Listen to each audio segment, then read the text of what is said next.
ကျွန်တော်တို့တွေအခုเนาะဘာလေ့လာမလဲဆိုတော့ကျွန်တော်ဒီ navigation bar ပေါ့ဒါလေးက navigation bar လို့ခေါ်တော့ဗောနော်အဲ့ navigation bar မှာပါဒီ zoom လေးပေါ့နော်ဒီဘောဟာတော့တည့်ရတိုင်းမှာပဲဒါ navigation နဲ့ပတ်သက်တဲ့ဟိုဟာတွေပေါ့နော် wheel เนาะ wheel ကိုပါဒါလေးလားအခုလောဆယ်ဒါကို navigation wheel ကိုမလေ့လောက် zoom ကိုလေ့လာကြည့်ပေါ့နော်ဒါ navigation bar ထဲမှာရှိတဲ့ zoom ပေါ့နော်အဲ့ကောင်လေးလာမယ်အဲ့ကောင်မလေးလာခင်ကျွန်တော်တို့ကဒါတော့ zoom တော့တည့်ရတိုင်းပဲဗျာကျွန်တော်တို့ဒီအခုဒီမှာမြင်နေရတဲ့เนาะဒီတစ်ထက်เนาะတစ်ထက်အိမ်လေးကိုကျွန်တော်တို့က scroll wheel ကိုရှေ့တိုးရင် zoom in လေးဟုတ်တယ်မလား scroll wheel ကိုနောက်ဆိုရင် zoom out เนาะဒါကတော့ဒီဗီဒါပဲတကယ်လို့ scroll ကိုဖိပြီးတော့လို့လို့ရှိရင် pan ပုံစံပဲဒီเนาะဒါတွေကတော့အထွေထူးပြောစရာမလိုဒါ mouse နဲ့သုံးတာဘာလို့မဟုတ်ဘဲနေတဲ့ဒီမှာ navigation bar မှာရှိတဲ့ဟာကိုလည်းဒီမှာသုံးလို့ရเนาะဒါကလွယ်လွယ်လေးပါပဲเนาะဟောဒီမှာကြည့်เนาะဒါ zoom out ဆိုတော့တနည်းအားဖြင့်ဘာပြောပါမလဲတေးဝါမှာเนาะဖြည်းဖြည်းချင်းတစ်ခုချင်းတေးဝါပါเนาะဒီမှာ click နေလိုက်ရเนาะတွေ့လားနှစ်ဆတေးဝါပါเนาะလို့เนาะတကယ်လို့ဥမာကိုကအရှိကိုပြန်ရောက်ခြင်းနဲ့ဆိုရင်เนาะအရှိကိုပြန်ရောက်ခြင်းနဲ့ဆိုတော့ဒီမှာနှစ်ခုရှိတယ်ဘာလဲဆိုရင်ကောင်းတာကအရှိကိုကျတော့သူကမပြောတော့ဘဲနဲ့ဘာဖြစ်လဲဆိုတော့ zoom to fit เนาะzoom to fit ကတော့တည့်ရတိုင်းမျိုး object အားလုံးကို fitting ကြောင်းလုပ်ပြရဒီကောင် click နေလိုက်တွေ့လားဟော very easy နော်ဒါတကယ်လို့ out zone out လို့ရှင်လို့ရှိရင်တော့ဒီမှာ out နဲ့သွားလို့ရနော်တေးအောင်လုပ်တာပေါ့နော်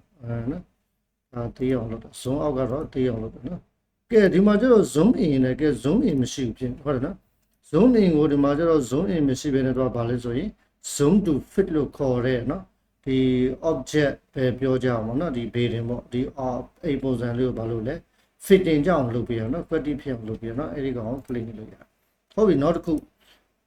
တော့ zoom in လို့တက်မပြောဘဲနဲ့ပါတယ်ဆိုရင် zoom in region ဒါတော့တည့်ရတိုင်းပါပဲ region သတ်မှတ်ပြီးတော့အဲ့ဒီကောင်ကိုပါလဲ zoom in เนาะဒီမှာနာမည်ပါပြီးတာပဲ zoom in region ကို region သတ်မှတ်တဲ့ဟာကိုအနီးကကြည့်တာเนาะဒါဆိုတော့တနည်းအားဖြင့်ချက်ကြည့်ရပုံစံပဲအဲ့ကောင် click နှိပ်လိုက်เนาะကိုကဒီမျက်နှာစာကိုတနည်းအားဖြင့်အဝင်ကိုကြည့်ခြင်းဒီမှာ click နဲ့เนาะ pick drag ဆွဲရတယ်เนาะ click to click မဟုတ်ပါဘူး drag ဆွဲပြီးတော့ကြည့်လိုက်ဒါဆိုရင် zoom in ပေါ့เนาะဆိုရင်မှာ region ကို region သတ်မှတ်တဲ့ area အတိုင်းလုပ်ပြတာနော်တကယ်လို့ပြန်ပြီးတော့ fit လုပ်ချင်လို့ရှိရင်လည်းရ okay ရနော်ဟောဒါဆိုရင်ဒီကောင်က zoom to fit ကတော့ဟုတ်ပြီဒါဆို zoom all to fit အဲ့ဒီကောင်လေးအခုအဓိကပြောချင်တာအဲ့ဒီကောင်ဒါဆိုတော့ဒီကောင်ကဘာပြောချင်လဲ zoom all တဲ့နာမည်က zoom all to fit ဘာလို့လဲဆိုတော့ fit အားလုံး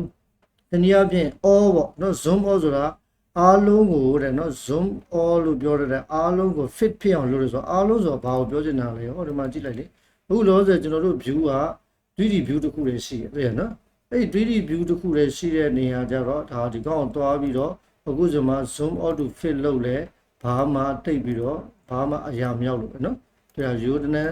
နော် zoom တာတော့ zoom out တည်းတိုင်းဒါဆိုရင် तू က zoom all တဲ့ all ဆိုအားလုံးကို fit လုပ်အောင်လုပ်ပြီးဆိုဘယ်လိုအခြေအနေလဲ very easy ပါပဲဒီမှာကျွန်တော်ကတကယ်လို့ 3D view 1ကိုတွားကြည့်တယ်ဒါကတော့ကျွန်တော်ကင်မရာ setting နဲ့လုပ်ထားပြီနော်ဒါကကျွန်တော်တို့ကဒါ shadow နောက်ဆိုလုပ်ကြည့်တယ် 3D view 2ကိုလည်းကြည့်တယ်ဟုတ်တယ်လေဒါ view 2လို့ခေါ်တယ်ဒါ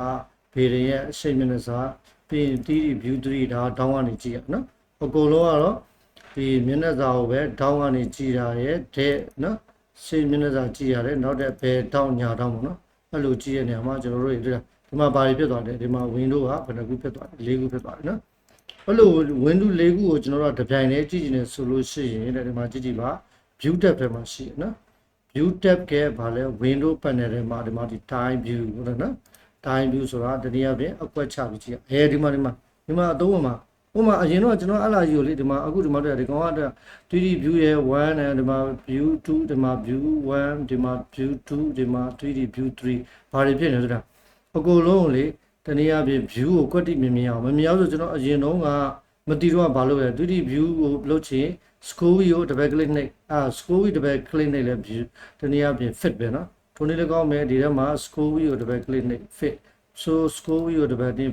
fit မှာ scroll wheel တော့ဒါ fit ပဲဒါပေမဲ့ဒီမှာ၄ခုဆိုဘာလို့လိုက်ရလဲလိုက်ပြီးတော့เนาะဒါကျွန်တော်ပြန်ပြီး zoom out ပြန်လုပ်เนาะအချိန်တွေကအများကြီးဖြစ်နေတယ်လေဟုတ်เนาะ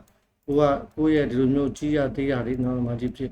ဒီလားအဲ့လိုမျိုးကြတော့လေဒီမှာခုနလိုမျိုးဒီ၄ခွက်ရှိရင်၄ခွက်လုံးမှာရှိတဲ့ထဲမှာကျွန်တော်တို့က scroll wheel ကို double click လုပ်အဲ့လိုလုံးနေနေတဲ့ဒီမှာ navigation bar မှာရှိတယ်မြင်ဘာလုပ်မလဲ zoom out to fit တာလုပ်ချလိုက်တော့ကွက်ဟောတာ very easy ပဲနော် အဲ့လိုမျိုးလုပ်ရလို့ရှိရင်အရန်မိုက်ပါတယ်အဲ့ဒါဘာလဲဆိုလို့ရှိရင်ကျွန်တော်တို့ဒီ view ပို့လို့လည်းခေါ်တာပေါ့နော် view တွေကိုဒါလေဟိုအကွက်ချပြီးတော့ကြည့်ကြပါတော့ဒါဟိုဘက်ဒီဘက်ကဒီလိုမျိုးဘေးချင်းရှင်းကြည့်ရပဲပြောဟော horizon နဲ့အပေါ်ထက်အောက်ထက်ထပ်ပြီးတော့ကြည့်ရပဲပြောဒါကျွန်တော်တို့က time view နဲ့ကြည့်တဲ့အခါကျရင်အားလုံးကိုတစ်ခါတည်းတစ်ပြိုင်နဲ့လုပ်ချင်လို့ရှိရင်အိမ်မှာ navigation bar မှာရှိတယ်ဘာလဲ zoom out to fit နဲ့လုပ်လိုက်ရင် very easy ဟုတ်တယ်နော် very easy ဒါကဘယ်လိုအခြေအနေပါပဲဖြစ်ဖြစ်နော်အကုန်လုံးကိုတော့ဘာလုပ်ပေးရလဲလုပ်ပေးရနော်အဲ့ဒါပို့လေတာပေါ့နော်ခုနလိုဆိုကျွန်တော်တို့ကဒီမှာကြည့်ပါဒါကျွန်တော်ရှောက်ပြီးတော့လုပ်ထားပါနော်အဲ့ချိန်မှာတစ်ခုချင်းမသိရင်မှာ double click တွေ double click တွေ double click တွေ double click တွေဟာပြင်မဲနေဟုတ်တယ်နော်အဲ့လိုတွေလုပ်ဆရာမလိုဘူးတဲ့ဆရာတို့ကနော်ကျွန်တော်တို့က zoom နဲ့ navigation bar မှာရှိတယ် zoom to fit မလုပ်ဘဲနဲ့ဘာလုပ်လိုက်ပါလဲ zoom out to fit လုပ်လိုက်တာ ਨੇ အကုန်လုံးရနော် very ဘယ်လိုအဲ့ဆိုဒီကောင်လုပ်တာတော့ဟုတ်ပါဒါကတစ်ချက်ဘာလုပ်လို့ရလဲနော်ဒါကတော့တစ်ခုသတိထားနော်ကျွန်တော်က zoom out to fit ကအားလုံးကိုဒီ object တွေလိုမျိုးခွဲပြီးကြည့်တဲ့အခါမှာတုံးတယ်တခါတည်းကဒီကောင်တွေဘာဖြစ်လို့အဲ့လိုမျိုး view တွေကို share ကြည့်ရတာလဲအကုန်လုံးကိုညီလိုမျှလူတိုင်းနဲ့နော်ဘေးကြီး share မဲ့ဖြစ်ဖြစ်အပေါ်ပဲဘာလို့ကြည့်ရလဲကြည့်တာက rabbit မှာတစ်ခုကောင်းတာဒီမှာကြည့်ကြည့်ပါအရန်မိုက်ပါတယ်ကိုကတကယ်လို့အခုဒီမျက်နှာစာရဲ့အရှိကိုကျွန်တော်က select လုပ်လိုက်တယ် select လုပ်လိုက်လို့ရှိရင်ဒီမှာတွေ့လားကို view မှာဒီမှာတစ်ခါတည်းတနည်းအားဖြင့် live နော် live action လိုမျိုးပဲဒီမှာမြင်နေရနော်အဲ့ဒါတစ်ခါတည်းဟိုဘက်ဒီဘက်တွဲပြီးတော့ကြည့်လို့ရကိုကတစ်ခုခုကိုဒီမှာကြည့်ဖြတ်ချလိုက်တာ ਨੇ ချင်းနေတယ်ဒီမှာတော့အကုန်ပြောက်နော်ဒါနော်အဲ့လိုမျိုးတစ်ခါတည်းဘာလို့ဆိုတော့ရှင်ပြီးတော့ action ယူတဲ့အခါကျရင်အတုံးဝင်တော့ဗောနော် okay နော်ဒါလေးကတော့ဘာမှမဟုတ်ပါဘူး zoom or to fit ကိုကျွန်တော်တို့ကသုံးလို့ရအဲ့မှာကျွန်တော် keyboard shortcut တွေပါပြပြအမှန်နဲ့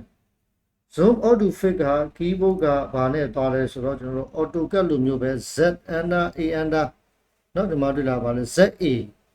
ဒါပေမဲ့ Revit မှာကျတော့ Z နဲ့ A ပဲနှစ်ရုပ်ပဲเนาะ Z နဲ့ A ဒါကကျွန်တော်တို့က AutoCAD လိုမျိုး keyboard shortcut တည်းအရန်မြန်တာပေါ့တဲ့နော်ဒါဘယ်လိုအခြေအနေပါပဲဖြစ်ဖြစ်ကျွန်တော် keyboard ကနေတော့ Z နဲ့ A တစ်ခါလေးနှိပ်နော် enter နှိပ်စရာမလိုဘူး AutoCAD မှာဆို enter နှိပ်ရတယ်ဒီကောင် ZA